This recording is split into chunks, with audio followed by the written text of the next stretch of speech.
Hey everyone, Selena here, founder, host, lead educator with the American Crochet Association, also the pattern writer behind the pattern we're going to feature today that I'm going to walk you through. So if you are watching live, come on over, say hey, say hello, tell me where you're viewing from.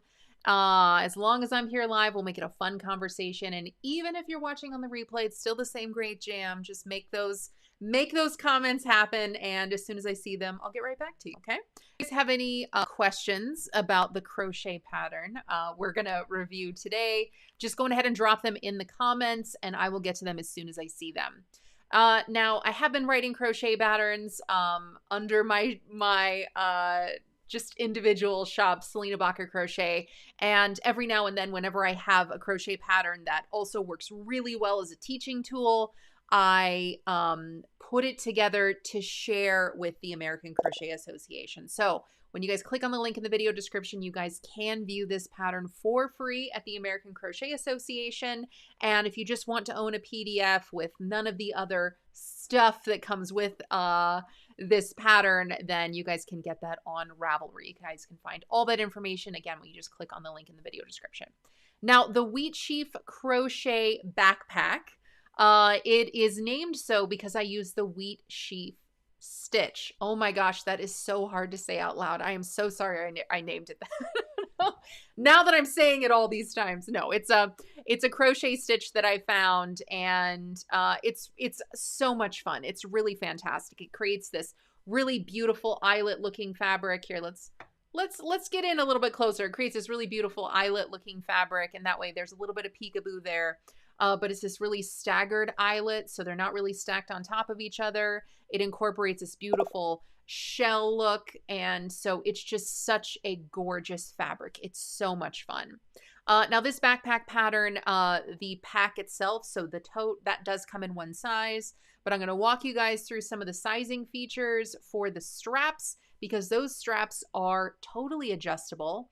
And I walk you guys through instructions to measure your body or any body that's going to wear this. And you're going to be able to come up with a size that's going to fit that body comfortably. So it doesn't matter what shape, doesn't matter what size, this is going to, you're going to have resources so that it fits them nicely. Now, when I say that I share this as a teaching resource with all my friends at the American Crochet Association, I'm not just sharing a pattern with instructions. I'm sharing details about how you can follow these instructions or make this pattern so that not only can you be successful with this specific pattern, but you can take elements of what you're learning and apply them to any other crochet project that you make either in this category or in other categories. So let's take it from the top and kind of work our way down. There is some information I'm going to skip over just because, I want you guys to click on over and, get the juicy bits straight from the source. So if you want details on like, what is a backpack? What should I carry in a backpack? Who is this pattern suited for? Just kind of key takeaways from this. I have all that there. The one thing from that category that I did want to touch in is what can I carry in a crochet backpack? Just because I feel pretty strongly about this. Now, I'm going to walk you guys through lots of other characteristics on what it means to crochet a bag, or what it means to create crochet fabric so that it functions like a bag, but then also that doesn't mean that it's like a fabric bag. So, so many times people want to crochet a bag and they think it's a bag, it's going to carry whatever I want it to carry. And man, there are so many factors that go into what it can carry. Okay.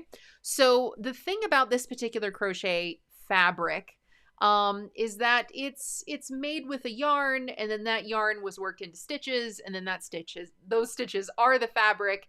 And so really that, it's like, what yarn did you use? How tight is that yarn? Like, how dense is that yarn? How sturdy is that yarn? And then that's going to determine how sturdy your fabric is. And then also, what fibers did you use? What are the properties of those fibers? Sometimes, raise your hand, tell me in the comments, be honest now. We're here to be honest. Have you ever crocheted a bag before and you're like, yes, this is awesome.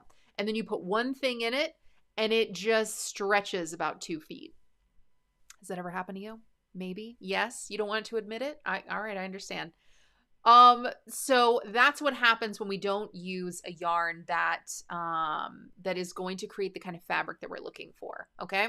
So again, there's a few characteristics I'm going to walk through, but it's very important to know that This is crochet. So even though it's a backpack, I would not recommend as a first choice making this a book bag. What do I mean by that? If you have like a textbook or two that weighs a few pounds, I wouldn't do it. I wouldn't do it because crochet fabric can hold stuff, but it's not like a canvas tote bag. It's not like a JanSport backpack. It is not this. Those two things are not the same.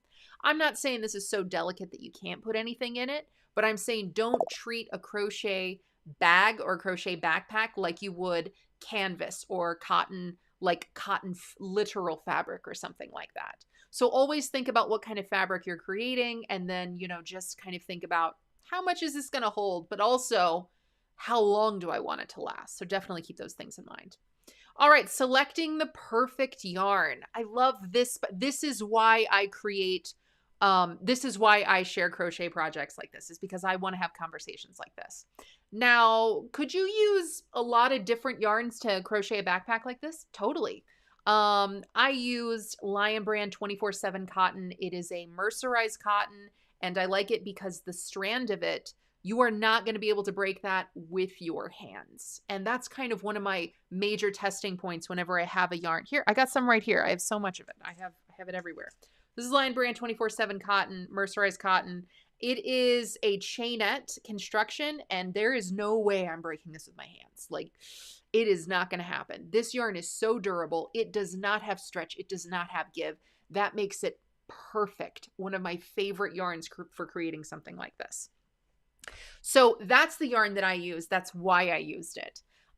If you want to substitute or try something else or just use something in your stash, sure, you can use lots of different kinds of things. You can use, my first suggestion would be 100% cotton yarn in the weight 4 category. And that way you're going to get the same size, the same construction, the same durability, you know, that was intended in this. But if maybe you've got some acrylic in your stash, maybe you've got a wool, maybe you've got a blend of some kind. My first thing to say to you is, can you easily break the yarn in your hands? And you know, can a person, maybe not you, maybe you're like, I'm weak, I don't, you know, my upper body, oh, I get it. But like, you know, think about it this way. If a average person off the street can break the yarn, just one strand in their hands, I'm going to say that may not be the best yarn to use for a bag, because it may not be able to hold a lot of stuff over a long period of time. It may hold stuff for a little bit, but not for a long time. It might stretch. It might do really weird, funky things, okay? So I would suggest sticking with a weight 4 yarn, again, just because you want it to be about this size. And, you know, it can be anything in the weight 4 category. It can be a little larger, a little smaller. You don't want to create something that's so small that you're like, oh, a mini backpack. Or maybe you do. That's cool. But you also don't want to create something that's so big and you're like, this is not really, this is like a knapsack. Like somebody's sleeping in this thing tonight. So again, to keep it within the size range, as you can see here in the pattern, I'm going to suggest staying in that category. Now, there's a few other suggestions I like to add into whenever you are crocheting a bag. Remember, you want to create that nice, tight stitch fabric. You don't want your tote bag to have a lot of stretch and a lot of give. And a lot of that starts with, yes, the yarn. Does the yarn itself have any give? Does it have any bounce? If it has a lot of bounce or a lot of give, it may not be the best fabric. But also, to eliminate all of that give, eliminate all of that bounce, I like to go down a few sizes in terms of the crochet hook that I use. So this particular yarn, the Lion Brand 24/7 cotton mercerized yarn, I mean, it does call for a G hook, and that's actually what I like to use. I mean, it's a pretty small hook for something like this. But again, I want to take all of the slack out of I don't want there to be space in the stitches. I don't want there to be extra space in the loops of my stitches, because all that extra space there is just going to create that give. When you start to put weight in your bag, it's just going to stretch out. So if you take all that away, there is no stretch, there is no give. So sometimes whenever you're creating fabric for a bag like this and you're using a much smaller crochet hook, you may feel like, oh man, my fabric's so small, it's so dense. And it may feel that way whenever you're working up, but when you start putting things in it and you start using it as a bag, you're going to quickly see, oh, I'm so glad that it is this dense, tight fabric, because it's really holding everything into place. So even if the yarn that you choose calls for another hook size, I'm going to suggest staying in the G realm, or, just, you want it to be dense. You want it to be tight. So that's definitely one of my tips. Okay. So that's the yarn that I use. I have some suggestions on where you can find the yarn. I've got some shopping links. I've got a list of other yarns you guys can use. So lots of yarn options there. Sizing options. This bag comes in one pattern, or one size pattern, the bag itself, but you can adjust the size of the pattern by adjusting the straps. Now, what I mean when I say that is that these straps here, there's one that attaches here on the bottom, one that attaches here on the bottom, and then they loop through on the top. And when they loop through on the top, those strands are very long, to where you can not only adjust how long you make them in terms of the, the size that you want, more details on that, but you tie it into a bow or a knot. So that's another way you can adjust it. So it's not fixed on the top. It's, those are loose strands. So it's definitely creating more length if you want. And, you can tie it into a big bow or a big knot or something like that. So lots of opportunity there to make the size different. So some other interesting features about this that I wanted to tell you guys about, that I don't want you guys to get too excited, because this is not something I do all the time. It's something I do sometimes, and this is a great example, but it is not something I do all the time.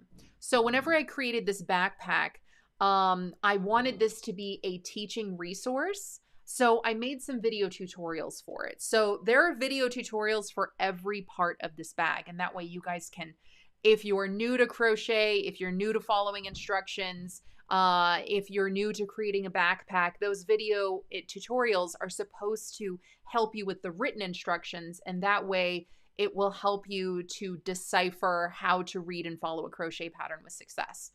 Now, the reason I don't offer video tutorials for how to work up crochet patterns is because my goal at the American Crochet Association is to help crocheters to help themselves, so that crochet can be passed through the generations in better hands than we found it. And one of the main things that I like to do is teach people how to crochet in all aspects. So I do that by assuring that people are well-versed, are knowledgeable on how to read any crochet pattern, how to follow it without, being stuck or just tied to video tutorials. So every now and then I will create a pattern with some video tutorials, just as, a stepping stone towards, getting out of needing them. So if you guys like video tutorials, but you also want, just to kind of learn and grow and not be stuck to video tutorials, this could be a great tool to kind of help you through that process. I have everything neatly labeled here. So every single part of this pattern, from the introduction, selecting yarns, sizing options, I have different resources. So if you want to see some helpful resources to get you through this project, that we've got that there. If you want to purchase this pattern on Ravelry, and that way it's just in your library every time you need it, it's right there. Anything that you need to create this, yarn, materials, gauge size, stitch key, all of that. The instructions are also sectioned out. So bag, drawstring, bag loop, finishing, and then those are the video tutorials right there.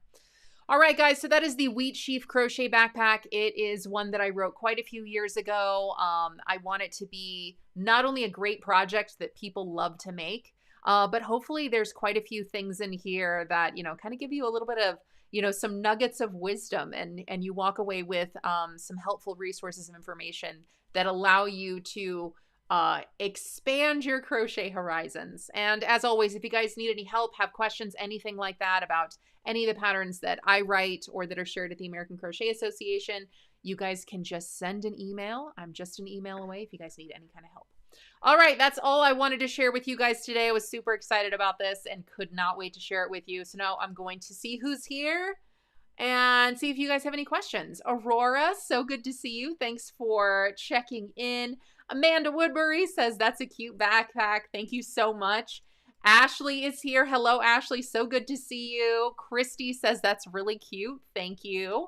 Dawn Tennyson is checking in. Hello, my friend. Ashley says, Selena, can you tag me in the pattern later as I want to try it? Ashley, all you have to do is click on the link in the video here, and it's going to take you to this pattern. So you can bookmark that for later, and it'll give you everything that I'm chatting about here today. Hello, Paula. So good to see you. Amanda says, I'd use it for yarn shopping. Yeah. So I talk a little bit about, what I would use it for. So even though it's a backpack, I think sometimes, maybe this is me, maybe this is my backpack stereotypes, but some people consider backpacks to be book bags. And I don't want you guys to do that. Can it do that a few times? Yeah, if you've got little books, if you've got little light baby books, yes, do that.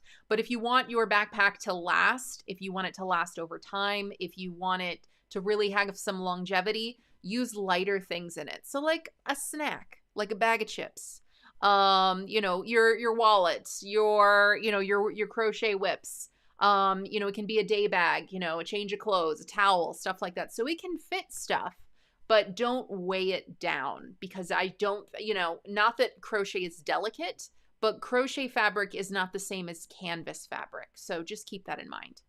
And yeah, listen to Amanda. Amanda says I'd use it for yarn shopping. That's a good one. I like that. Roseanne, so good to see you. Dawn says I have fell right into the floor. Uh-oh. I don't know what that's about, but I hope you're okay, my friend. Hello, Christy. So good to see you. Amanda says, love 24/7 cotton. I agree. It is one of my favorites. Christy says, I used 4-weight cotton.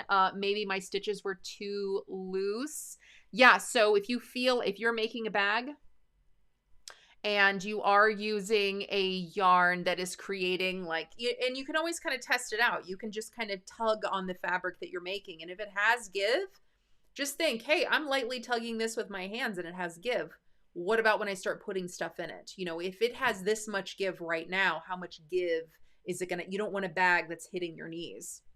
And if you guys, this is one last thing that I wanted to share with you guys. I was pretty excited about this. So because this backpack is on Ravelry, there are some really cool features. And so, for example, you can see all the finished projects. Like, for example, there are 32 finished projects posted so far for this pattern. So if you want to see this worked up in a solid yarn, and a variegated yarn, a self-striping yarn, how people striped it, if you want to see it on different body shapes and sizes and stuff like that, I mean, this is a great resource for you guys to do that. So I love that so many of you guys have made this bag. Not only that, but you guys have posted your projects on Ravelry. It makes my heart warm. Thank you guys so much. And if you guys are interested in using 24/7 cotton because I recommend it, love that for you. But if you're like, what else are people using? Another fun feature about Ravelry is you guys can just click on the yarn ideas. And when hold on. Why is this? Hold on. There we go. She was just too big. All right. So you guys can click on the yarn ideas for the pattern. Again, just click on the link in the video description. You'll find all of this. And you'll see that everybody that posted a project, these are the different yarns that they use. So Lion Brand 24/7 cotton, it was used 10 times or for 10 different projects. Hobby Lobby, I love this cotton, 2 times. Ella Ray and everything else here was used once. So Ella Ray, Karen Cakes, Brown Sheep, Knit Pig Stitchy, Peaches and Cream, Loops and Threads. Just all of these different yarns were used at least one time for all the other projects. So tons of resources. And that way, if you're new to making bags or if you just want to make the perfect bag, all of these resources here put together just kind of maybe answer some questions maybe that you didn't even know you had.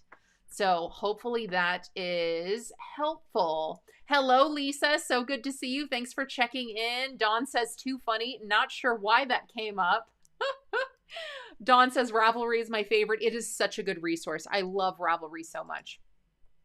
Ashley says, are any of the bag projects free to download? Think fall color. So whenever you're viewing a pattern on a website, like if you're viewing the pattern at the American Crochet Association, you just have to come on over here to view it for free. So it is free if you are here reading the instructions. If you want to print, save, or download something, you can purchase a PDF copy on Ravelry. And then not only is it in your Ravelry library, but you can download it. You can download those pattern instructions to your device of choice, and you just kind of have it whenever you need it. But whenever you see a pattern on a website for free, it's free for you to view on that website. And if you want to take it anywhere else, that's where you do have to purchase a copy. So hopefully that helps. All right, guys, that's all I have for you guys today. I hope you enjoy the Wheatsheaf Crochet Backpack. This is not a new pattern, but I've recently just updated it with all those helpful resources, tips, and tricks, not only so that you guys can create a Wheatsheaf Crochet Backpack that you love, but again, hopefully you guys can take away some of these tips and tricks to make other projects that you love as well. All right, if you guys enjoyed this, do me a favor, tag a friend who loves crochet in the comments and maybe share this video in at least one place that you enjoy crochet if you think they will enjoy this too. All right, that's all I have for you guys today. Peace, love, crochet. Thanks for being part of the American Crochet Association. I'll see you next time. Bye-bye.